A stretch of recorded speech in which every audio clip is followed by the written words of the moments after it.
Hello. I have just tweeted about the considerations before judgment, but I'd like to expand on that a little bit, on what I said.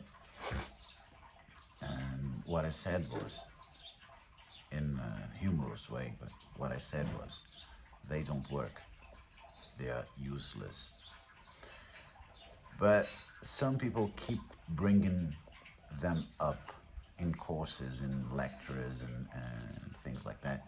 And I usually don't mind other people's work, but this is bad for students. They waste precious time, sometimes years, before they realize they don't work. So it's better if they know right at the beginning that this is something they shouldn't worry about.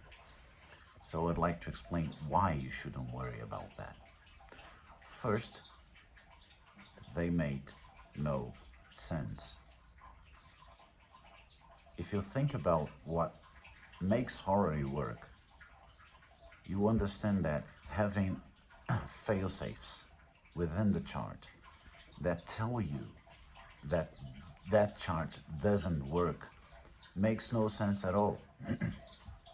I mean, horror works because there's a symbolic, uh, there's an analogical connection between a certain situation and the representation in this situation in a person's mind and the chart that an astrologer opens when he or she, when they understand the question from this person. This is a chain of links, of symbolical links that unites the situation to the situation as depicted inside a person and the situation as understood from an astrologer and the chart of that moment.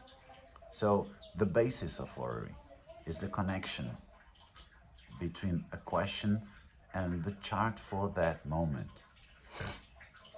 And the idea that there are considerations that will tell you that this link is broken sometimes is weird. And it's even weirder because what tells you that is the same chart.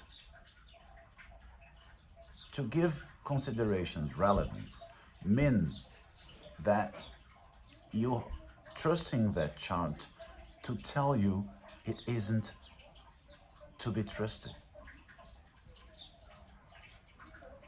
So they don't work on principle.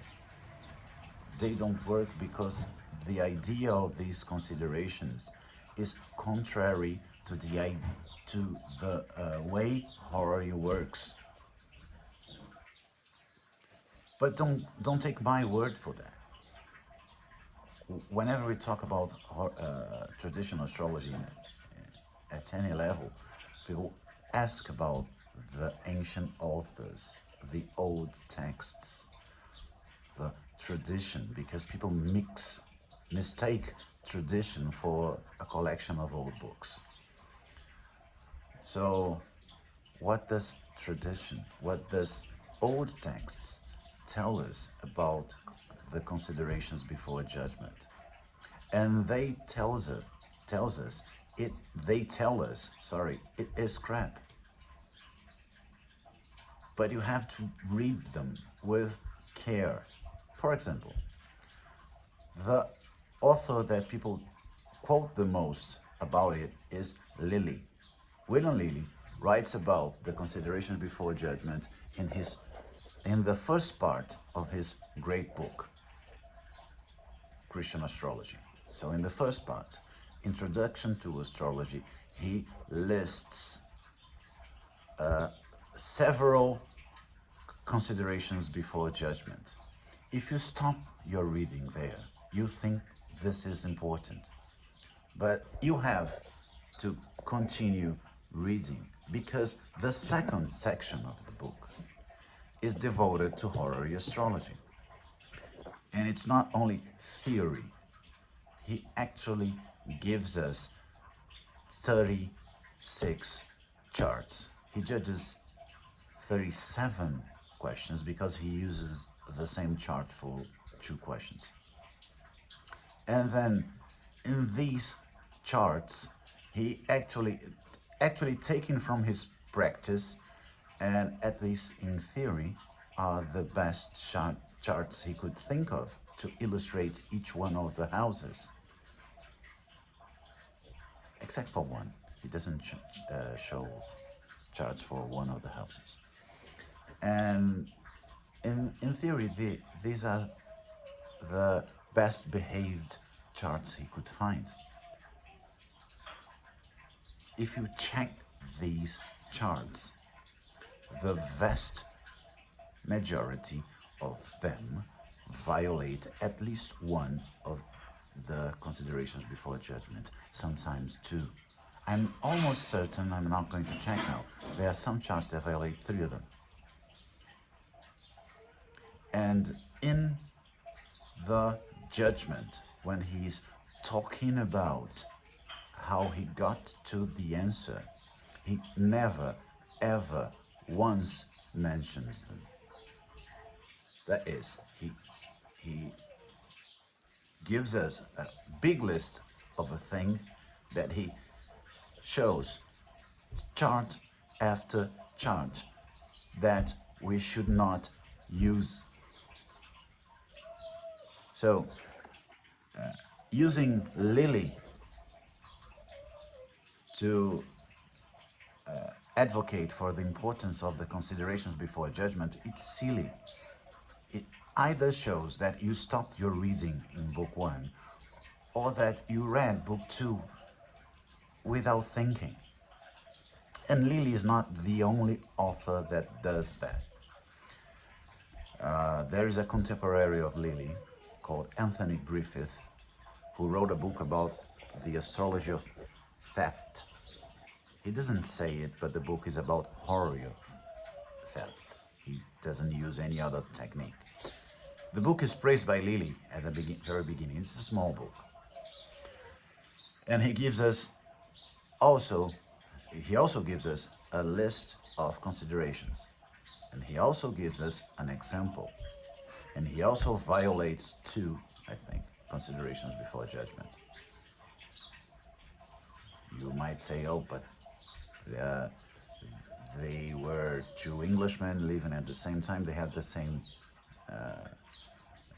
failings. But if you read one of Lilly's own sources, the very famous, although we don't know much about him, Claude Darieux, the French astrologer and physician who wrote some 100 years before Lilly, he does exactly the same thing. He wrote a book in 3 parts. First part on horary, second on election astrology, third on medical astrology. He wrote that in Latin, translated the first 2 parts into French, and promised but never did translate the 3rd part. And if the first part on horary, he also gives a list of considerations, and he also gives an example, and he also violates the considerations. No one ever used them. They just wrote about it. They just copied one from the other. Take Ibn Ezra. Ibn Ezra doesn't show us examples, but he does have a list of considerations. And he does write in the same book somewhere else that all sincere questions can be answered. All charts are valid. So, considerations before judgment are useless in principle and were not used in practice. Don't waste your time with that. This is not real part of the real craft. This is just something in books. Tradition is not what is in the texts. Astrology is a practical craft. You have to pay attention on how people did and do that, not what they wrote about.